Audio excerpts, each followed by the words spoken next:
A lo largo y ancho de nuestro planeta podemos ver los restos en piedra que dejaron las antiguas civilizaciones. Son monumentos que dan fe de sus propósitos. En este reportaje veremos suficientes pruebas como para valorar que algunos restos que creemos son de antiguas civilizaciones realmente lo son de otras mucho más antiguas y que además estas últimas tuvieron relación entre sí. En tan solo 200 metros de recorrido turístico, los visitantes pasan de las tiendas y cafeterías a enfrentarse con un monumento con 5.000 años de historia. Gran parte de él ha desaparecido.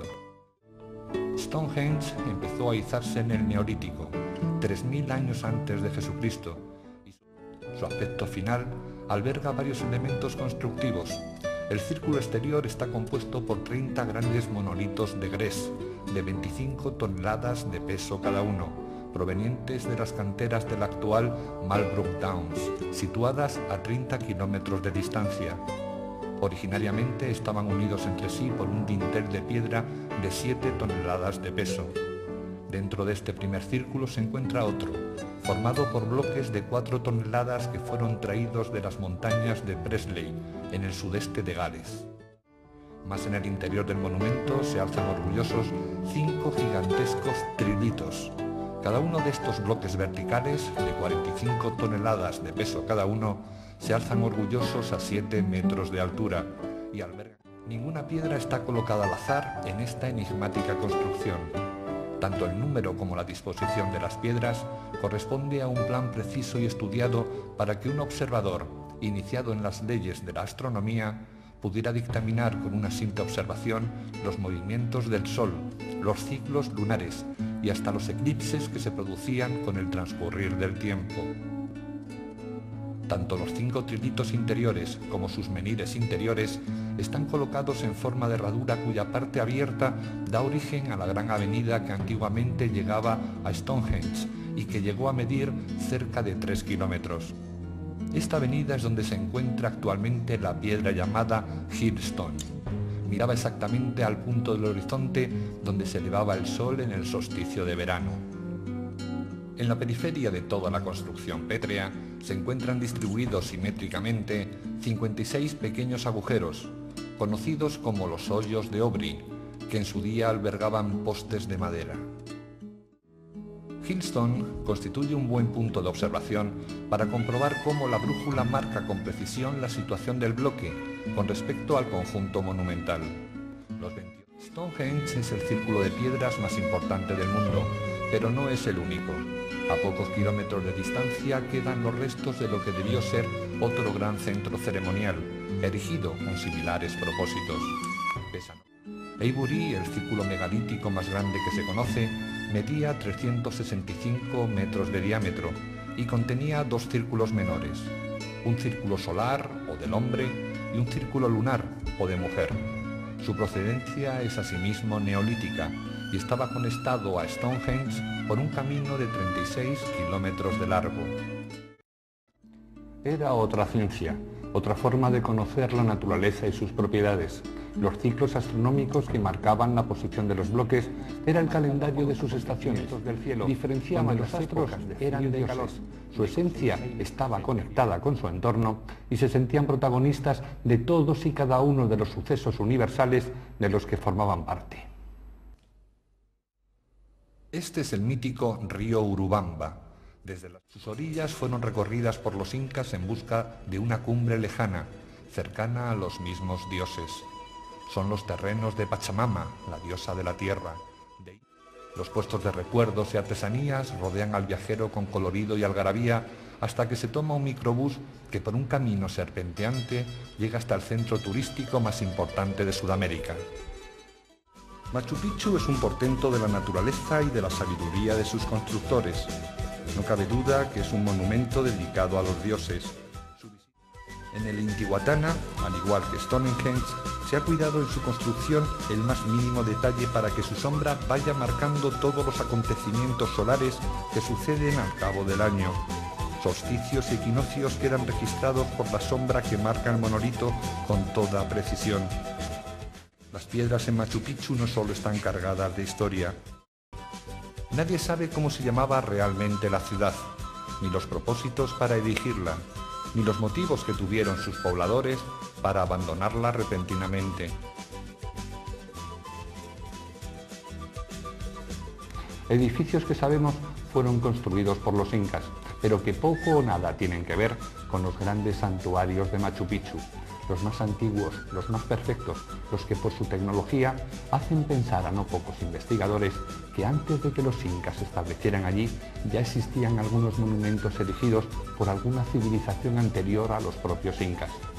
Esta teoría, por supuesto no avalada por la arqueología oficial, desestabilizaría la catalogación que se tiene actualmente del pasado, de un pasado del que todavía desconocemos muchas cosas y del que, como vamos a ver, existen muchas respuestas pendientes. El norte de Cuzco, la capital del Imperio Inca, estaba dominado por Sacsayhuamán. Según los historiadores, es una fortaleza, una serie de edificaciones de la que todavía permanecen 3 enormes murallas formando una imponente obra de defensa. Sin embargo, nunca defendieron nada, ni sirvieron para que los españoles, durante la conquista, perdieran un solo minuto para conquistarla.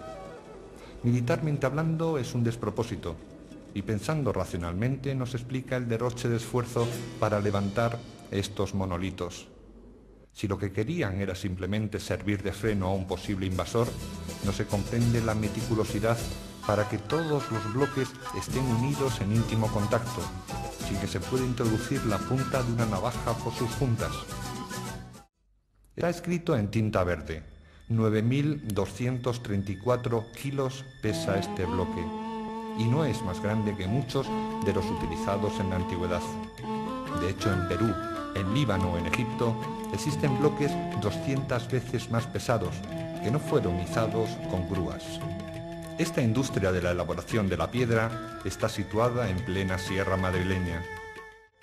Tanto por las grúas del puerto como por las de esta empresa, como por el peso que pueden transportar los camiones, el límite de los bloques se establece en las 15 toneladas.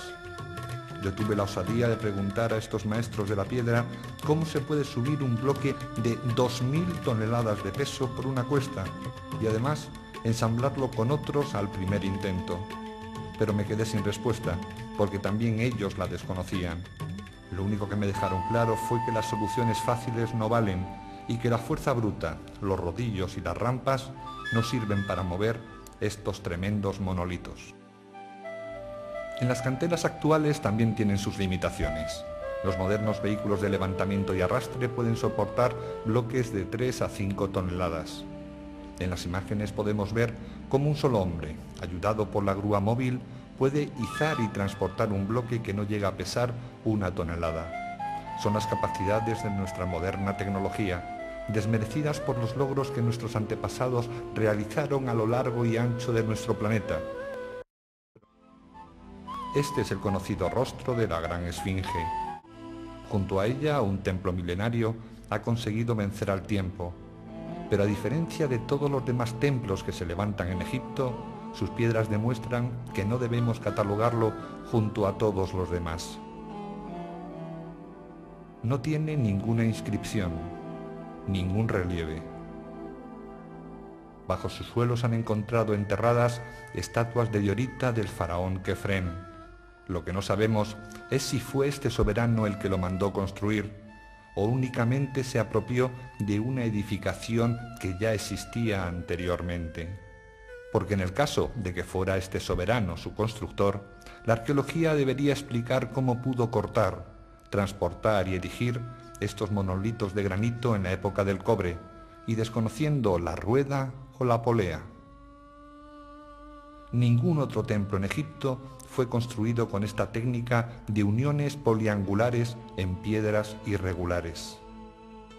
Es el mismo concepto que existe en Perú, como si los arquitectos de estos monumentos hubieran tenido relación entre sí, o quizás los mismos maestros, como si tanto los incas como los egipcios hubieran sido los herederos de una civilización que elevó el arte de la piedra a su máxima expresión. Todas las paredes de los templos de los que tenemos constancia que fueron erigidos por los egipcios están repletos de escritura, de relieves, de escenas que indican su cultura. Sin embargo, estos muros limpios y aparentemente mudos fueron respetados por todos los soberanos posteriores, porque su lenguaje es posible que hable de un pasado y de unos constructores que fueron elevados a la categoría de dioses. Según la historia oficial de la cuarta dinastía del Imperio Antiguo, consiguieron mover e izar cerca de 12 millones de metros cúbicos de piedra en tan solo 150 años, cantidad que resulta 10 veces superior a toda la piedra que utilizaron los egipcios en los 1500 años de todas las dinastías posteriores. Parece ser que solo en la cuarta dinastía obtuvieron los egipcios ese grado de perfección. Aseguran los historiadores que ello fue debido al enorme costo de mano de obra, que no permitió tal derroche después de los faraones Snefru, Keops, Kefren y Micerinos. Pero el problema es que si habían conseguido hacer monumentos y encajar bloques con tanta maestría, esa industria desarrollada en 150 años debía mantenerse aunque fuera en monumentos más pequeños. Y eso no fue así. Además, eliminando las hipótesis basadas en apreciaciones personales, existen argumentos proporcionados por la ingeniería que demuestran la diferencia entre estos dos métodos de construcción, el realizado por los antiguos egipcios o incas y los anacrónicos para las herramientas que de ellos hemos encontrado. Otro ejemplo, esta es la fachada del templo de Abidos, construido por el faraón Seti I y reconstruido por su hijo Ramsés II. Sus paredes están repletas de jeroglíficos y de representaciones, pero este templo se edificó sobre otro más antiguo. Es el llamado Osidión, donde volvemos a encontrar los bloques multiangulares, las piedras enormes de 20 y 30 toneladas cortadas a escuadra perfecta, con caras pulidas a espejo, con la más increíble técnica óptica. ¿Quién construyó este monumento a la perfección? Empieza ya a resultar sospechoso que cuando nos encontramos con una tecnología pétrea e increíble, los bloques siempre carecen de la firma de su constructor. A pocos kilómetros de la zona arqueológica de Abusir, donde se encuentran las pirámides de los faraones de la quinta dinastía, un pasadizo subterráneo se interna en otro de los grandes misterios de la piedra.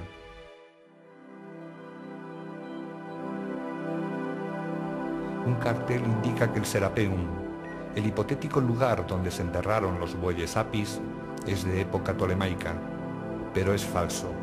Ya un hijo de Ramsés II fue el encargado de su mantenimiento 1000 años antes. Hoy está cerrado al público porque sus galerías han empezado a derrumbarse. Fue encontrado al azar, cuando el egiptólogo Mariette, el fundador del Museo del Cairo, llegó a su interior tras perforar un pozo en el desierto cuando buscaba estatuas. Su singular trazado es recorrido por túneles gigantes, por donde alguna vez pasaron 23 enormes sarcófagos de piedra de 70 toneladas de peso cada uno. El número 24 nunca llegó a la bóveda que lo alojaba y quedó en uno de los pasillos para dar fe del esfuerzo que debió representar su desplazamiento. Como siempre que encontramos alta tecnología de piedra, las piezas arqueológicas carecen de jeroglíficos, algo que no se entiende en caso de ser, como afirman, la última morada de los bueyes sagrados de la época tardía faraónica.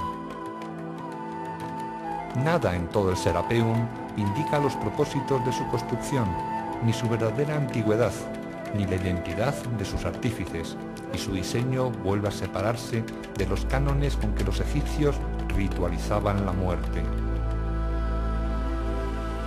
Ninguna inscripción, ningún relieve, ninguna estatua, tan solo estos impresionantes tanques de granito y de basalto para plantear un nuevo enigma tecnológico.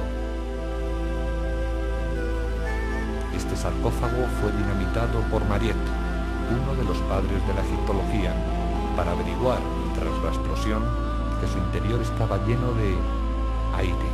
Sin embargo, no tuvo el más mínimo rubor para escribir categóricamente que su finalidad era la de enterrar unos bueyes sagrados, pese a no encontrar ninguno. En lo que no reparó Mariette fue en la desconcertante técnica empleada para fabricar estas enormes cajas de piedra.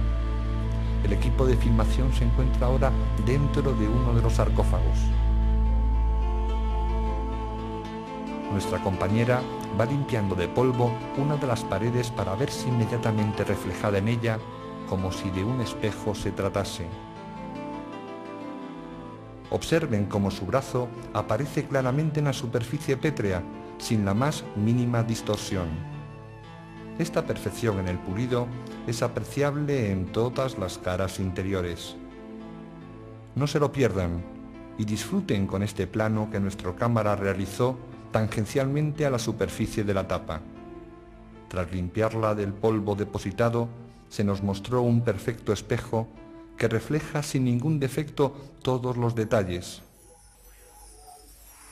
Están contemplando 5 metros cuadrados de piedra pulida con precisión absoluta, con tal grado de minuciosidad que todos los técnicos que la han estudiado han dictaminado que su perfección se ajusta a los modernos cánones de precisión óptica.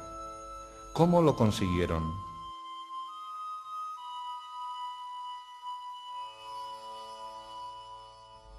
En las modernas canteras utilizan los más sofisticados medios y tecnologías en el pulimento. Máquinas percutoras con martillos de acero y puntas de carburo de tungsteno capaces de morder el granito e ir dando a la superficie por un ordenador que garantiza el perfecto alisamiento de la piedra. Todo un dispendio de medios tecnológicos y todo ello para lograr la misma eficacia que la conseguida por los antiguos egipcios de la época del cobre, si es que fueron los egipcios sus artífices. Millones de bloques y millones de metros cúbicos de piedra fueron arrancados a la montaña de Mokattam.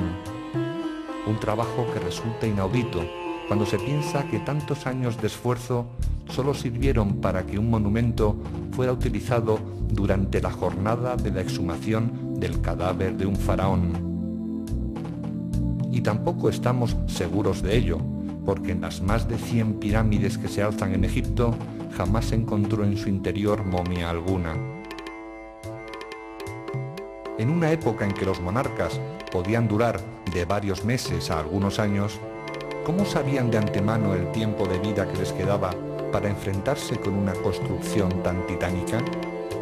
¿No sería mucho más lógico suponer que para construir una tumba eligieran una construcción menor y más segura y que además no supusiera el enorme derroche de dinero que debió costar el monumento?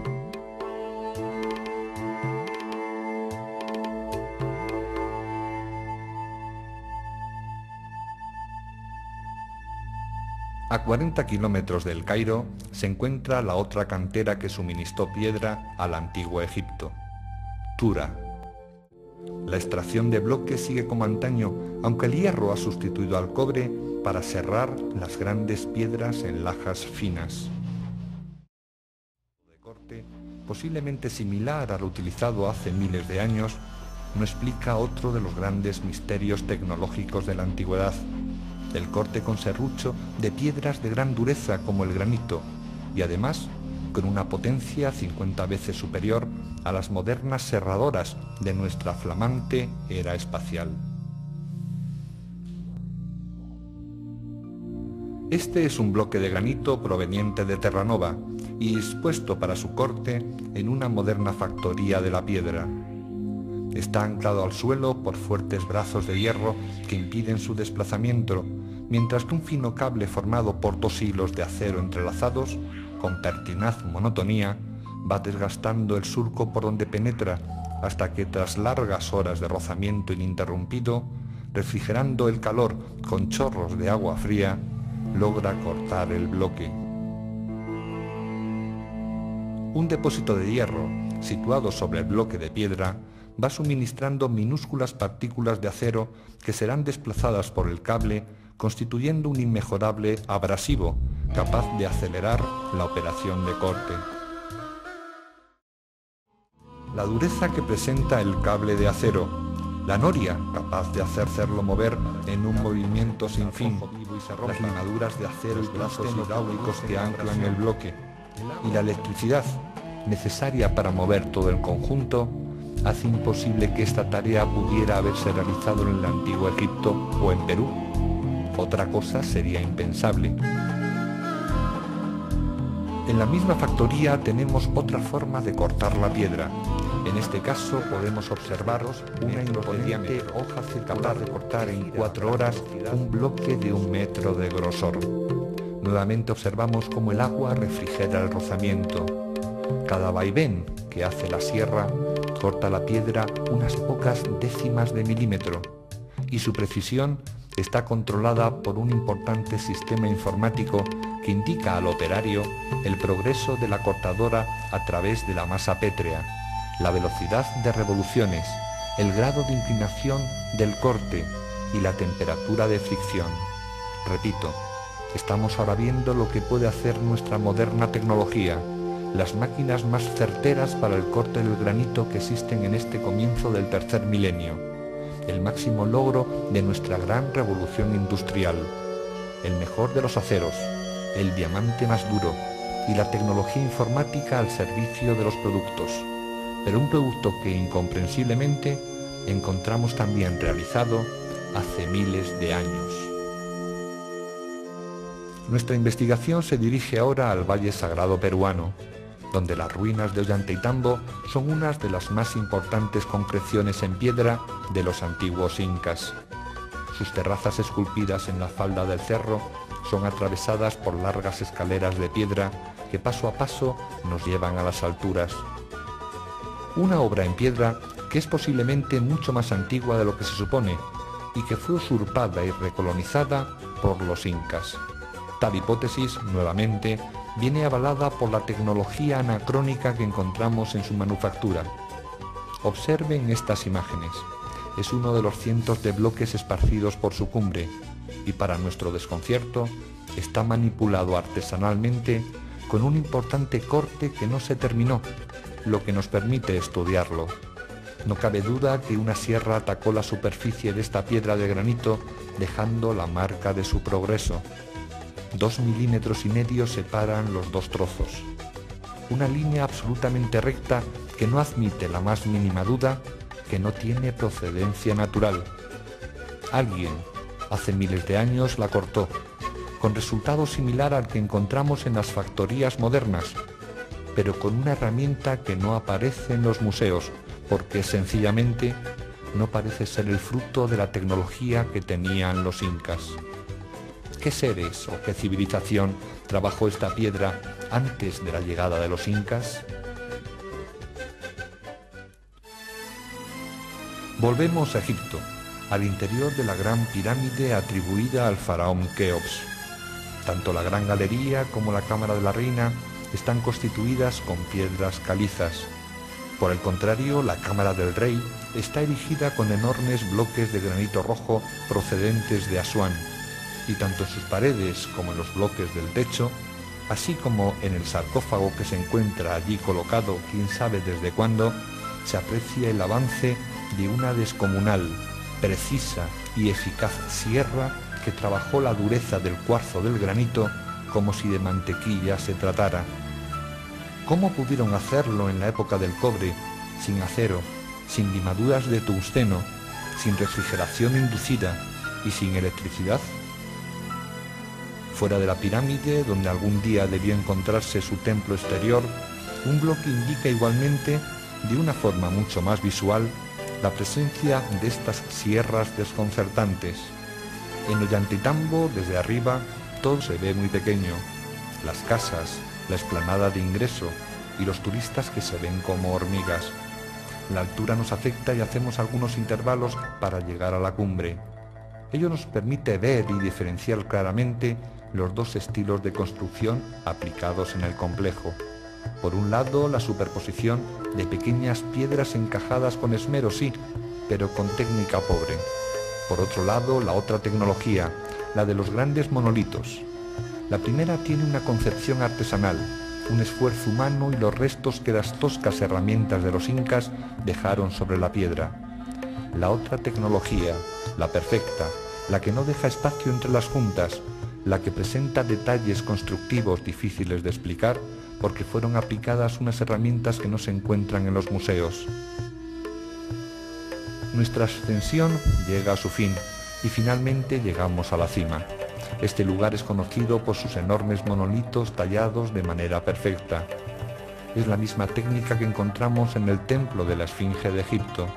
Bloques gigantescos multiangulares unidos en íntimo contacto, donde no cabe la punta de una navaja entre ellos, donde han sido resueltos grandes problemas de ingeniería. Algunos tremendos monolitos de piedra tienen 5, 7 y hasta 12 ángulos que encajan con otros bloques de la misma naturaleza. Pero además presentan otro detalle: unos tetones que sobresalen de la superficie lisa de piedra, unas prominencias inexplicadas porque no servían como punto de apoyo para su transporte, unas marcas que también podemos apreciar en otros monumentos situados a miles de kilómetros, como en la pirámide de Micerinos. Son las huellas de hombres o de dioses que dejaron su impronta en la piedra antes que fueran reutilizadas por los incas o los egipcios. Son dos formas de entender la construcción, o lo más seguro, son complejos monumentales construidos en fases distintas, lejanas en miles de años por dos civilizaciones opuestas, pero con una particularidad. De los trabajos en piedra que sabemos fueron realizados por incas o por egipcios, conocemos su tecnología y hemos encontrado las herramientas que fueron utilizadas. Por el contrario, de esa otra técnica desconcertante, desconocemos su desarrollo, sus máquinas y, por supuesto, quiénes fueron sus artífices. Este es el gran obelisco inacabado de las canteras de Asuán. Por alguna razón desconocida, permanece todavía encajado en la roca madre de la cantera. ¿Cómo es posible elevar y transportar 1.200 toneladas de peso? La fuerza humana es incapaz de tal empresa, sin la ayuda de máquinas. Máquinas que debieron existir, aunque quizás nunca estuvieron a disposición de los egipcios. Máquinas increíbles que fueron capaces de realizar prodigios como el que estamos viendo, una perforación en una roca de enorme dureza. Estamos justo en la entrada de la Gran Pirámide de Giza. Aquí, abandonado a su suerte, se encuentra un bloque que en el momento de la construcción del monumento sirvió como tapón en la Cámara de los Rastrillos para impedir el acceso a la Cámara del Rey. Y 3 impresionantes taladros delatan que sobre su superficie se aplicó una tecnología tan poderosa que incluso hoy nosotros nunca podríamos realizarla.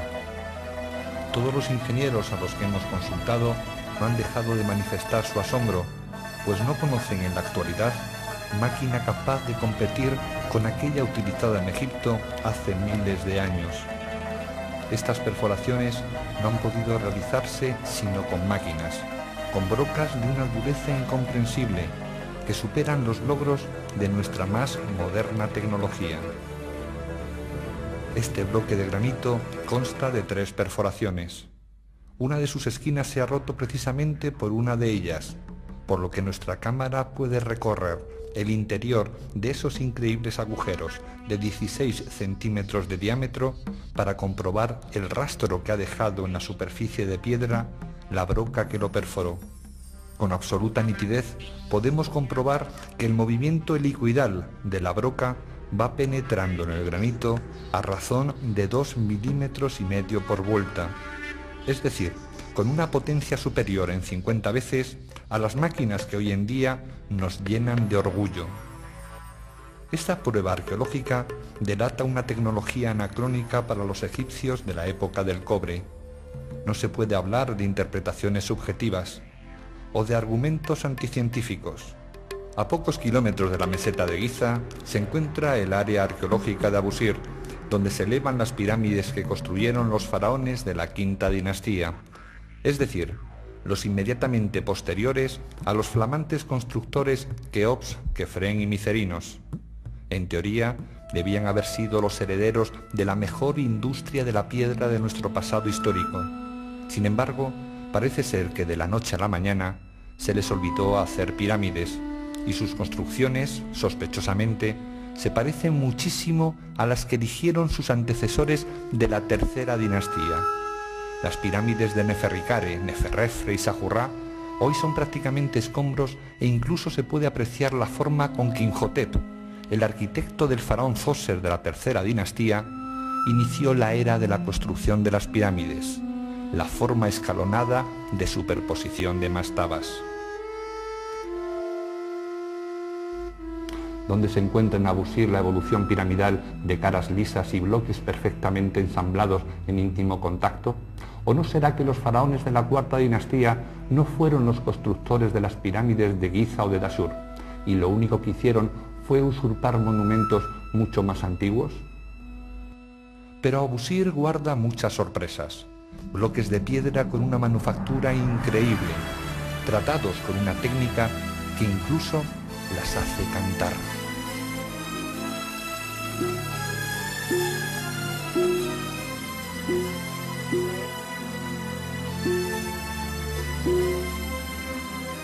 Junto a la burda forma de erigir las pirámides, encontramos piedras con tecnología anacrónica, como si los artesanos de Sajurrá hubieran empleado como cantera para su faraón piedras que estaban colocadas en otro lugar, como por ejemplo el templo que debió estar situado junto a la cara oriental de la gran pirámide de Giza.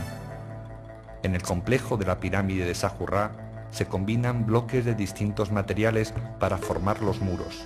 Caliza, basalto y granito se suceden en un caos de colores y formas, con bloques que, sin aparente funcionalidad, nos vuelven a mostrar perforaciones que no pudieron hacer los egipcios, porque las piedras las trajeron de un lugar que posiblemente no fue construido por egipcios. Para nuestro asombro, comprobamos que no han sido realizadas por una broca, sino por un trépano, es decir, por una broca hueca, que tras ir penetrando en la piedra va dejando un tarugo central, que luego se rompe con un ligero golpe. Este tipo de perforación multiplica sobremanera la sofisticación de la máquina, ya que el taladro se limita a perforar con una circunferencia de 1 milímetro de sección y atacando la piedra desde la superficie hasta 60 centímetros de profundidad. ¿Cómo pudieron hacerlo con sus débiles herramientas de cobre? Para hacernos una mejor idea del trabajo que constituye la elaboración de un trépano, fuimos a filmar la técnica que actualmente realizan nuestros operarios. En primer lugar, antes de efectuar la perforación, rellenan con agua una bomba que suministrará el frío necesario para que la broca no se caliente, porque las partículas de diamante que tiene la punta de la broca se fundiría a los pocos segundos de empezar el rozamiento. A la máquina perforadora mediante un tubo por el que correrá agua a presión tras bombear el operario manualmente el émbolo que tiene el interior esta bomba.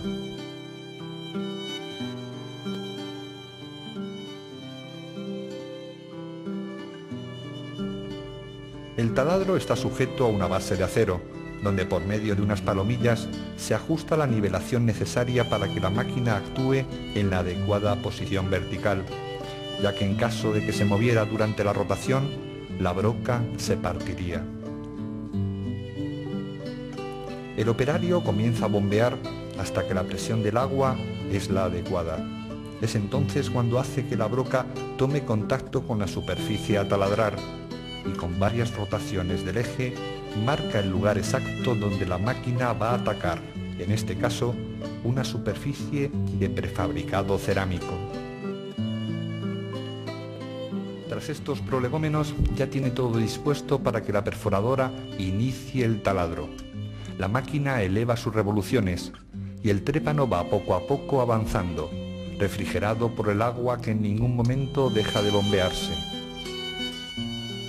La parte cerámica del pavimento ofrece una ligera resistencia a la perforación, pero al final la broca penetra, y mucho más fácilmente cuando se encuentra con el cemento y la tierra.